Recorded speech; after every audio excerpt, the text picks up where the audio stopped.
From kidnapping charges to murder charges. Cleotha Abston has been charged by MPD homicide investigators with the following state charges.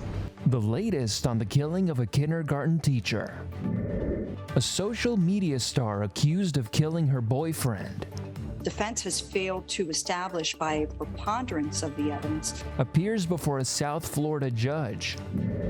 And an idea that works on Miami Beach Lincoln Road being tried out in D.C. Just feels great to have the street open up and have kids be able to be on their bikes and people just walking around. These stories and more coming up on Newsbreak.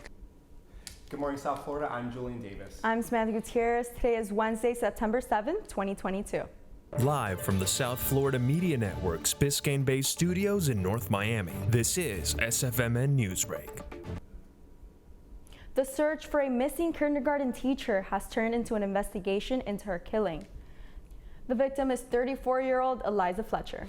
As the network's Daisy DeLeon reports, authorities in Memphis are now adding murder charges against the man they believed was involved in the killing. Memphis police have identified the body of missing teacher Eliza Fletcher. Authorities found the body Monday about 7 miles where Fletcher was abducted. She was positively identified on Tuesday. Fletcher was on a run early Friday morning when she was abducted and forced into an SUV. Contrast to whatever baseless speculation you might have seen, we have no reason to think this was anything other than an isolated attack by a stranger. On Saturday, police arrested Cleotha Abston. He is now charged with murder. He was in court for video arraignment Tuesday and is being held on a $500,000 bond. While the outcome of this investigation is not what we hoped for, we are nonetheless pleased to remove this dangerous predator off the streets of Memphis. Abston was previously convicted for kidnapping and spent about 20 years in jail before being released in 2020. For South Florida Media Network, this has been Daisy DeLeon reporting.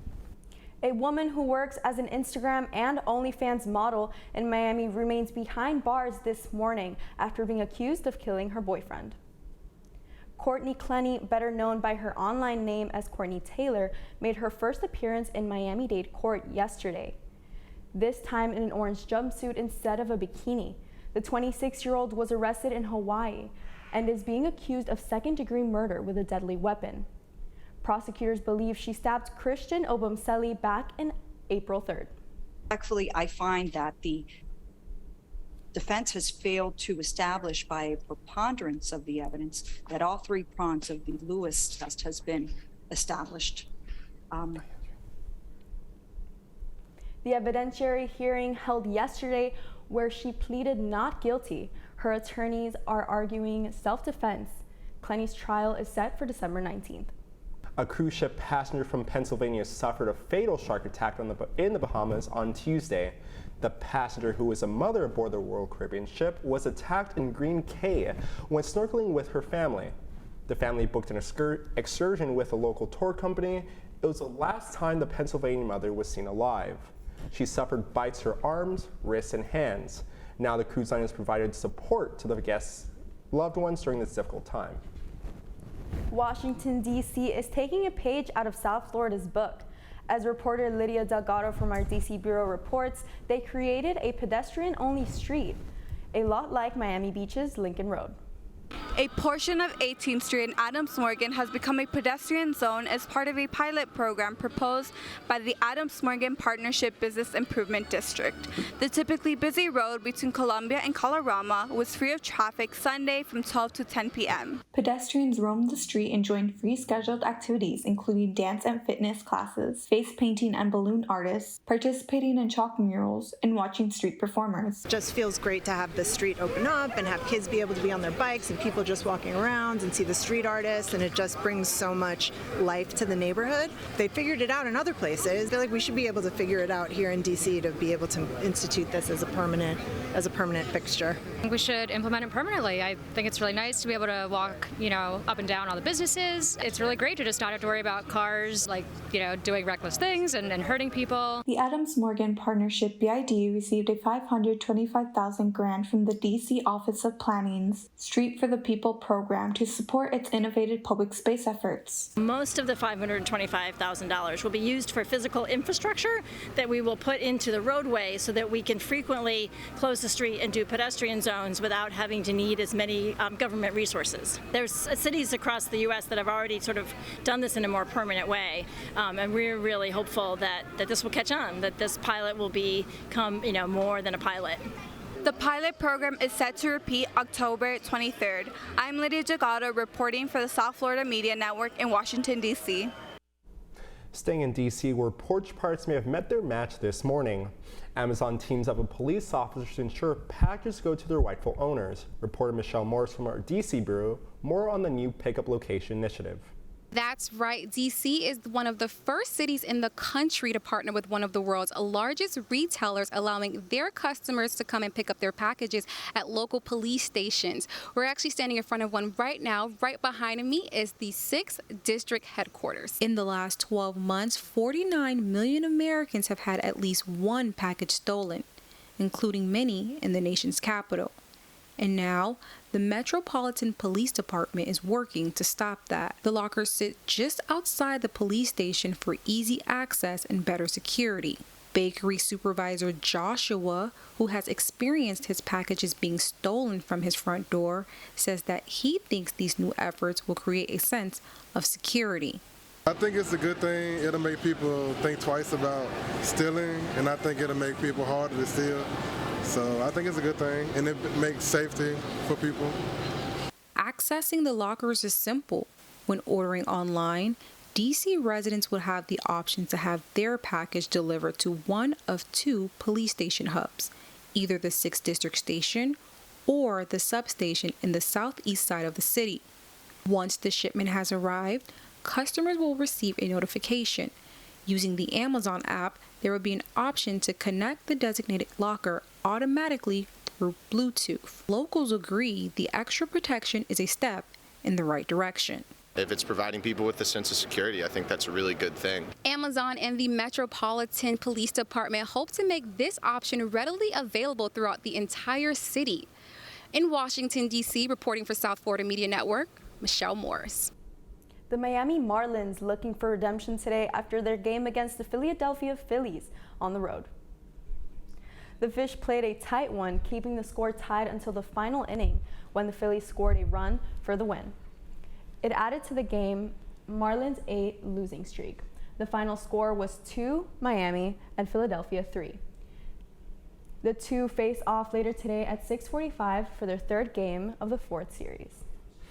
Today is the day that Apple unveils the latest iPhone. That's still ahead, and so is this story. We do not launch until we think it's right. Delay after delay moon mission. We'll have details on the timing for next week's launch. Newsbreak will be back in 2 minutes.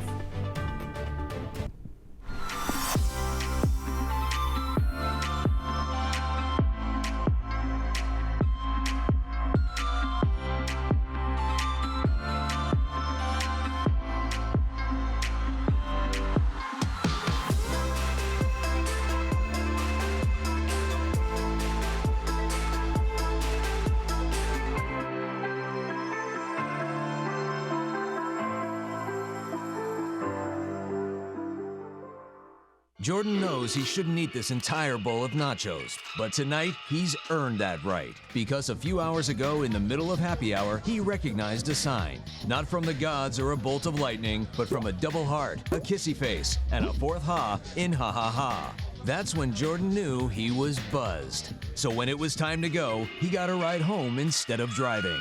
Be a legend like Jordan. Recognize your buzzed warning signs and get a ride home. Buzz driving is drunk driving. My mother was always very familiar with her neighborhood, but one day she stopped at the stop sign for much longer than usual, and she didn't know whether she should go forward or turn, and she wasn't even really sure where she was at.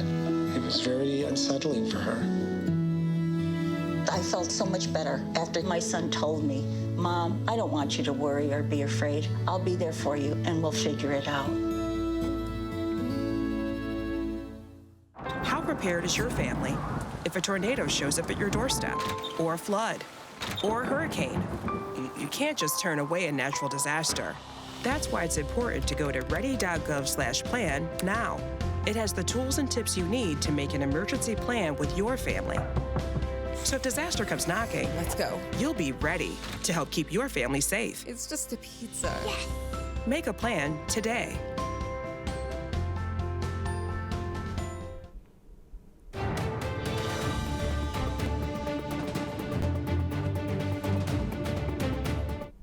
Days of delays for NASA's Artemis program. After 2 scrub launches, the space program is now looking to take off later this month. Reporter Juliana Narvaez from our DC Bureau has more on the moon mission. The Artemis 1 mission launch, the beginning of a space program which aims to return humans to the moon and eventually send crewed missions to Mars, was postponed on Saturday after team members discovered a liquid hydrogen leak. According to NASA, Artemis 1 will not launch for the remainder of this launch period that ends on Tuesday, and will instead aim towards future launch periods set for September and October to ensure the safety and the mission's success. We do not launch until we think it's right. So I look at this as a part of our space program, of which safety is the top of the list. Not only does the Artemis program look towards sending the first person of color on the moon, it also aims to establish a permanent base, learning how to work and live there so astronauts can eventually take that knowledge to the next level, Mars. The purpose of going back to the moon is to learn to live, to work, to develop, to innovate, to survive in that hostile environment as we prepare the new technologies to take a human crew to Mars. Although Artemis 1 will not have any humans aboard, it will carry 3 mannequins to measure deep space radiation future crews could endure and to test new suit technology. Artemis 1 will kick off the first phase of NASA's space exploration program with goals to send a diverse group of astronauts to the moon and eventually to Mars, with missions set for 2024 and 2025. From Washington, D.C., for the South Florida Media Network, this is Juliana Narvaez. Apple's September keynote might be called far out, but the event is just around the corner. In 4 hours, the company is expected to unveil its new iPhone 14 lineup. The invitation features a night sky with a constellation of stars forming the Apple logo. Leading fanatics to theorize camera upgrades for nighttime photography are on the way. There's also a rumor that a new Apple Watch model will be unveiled as well. But prepare those wallets, because it is likely we'll also see price hikes. That's all the time we have for Newsbreak. I'm Samantha Gutierrez. And I'm Julian Davis. Get more news anytime at sfmn.fiu.edu.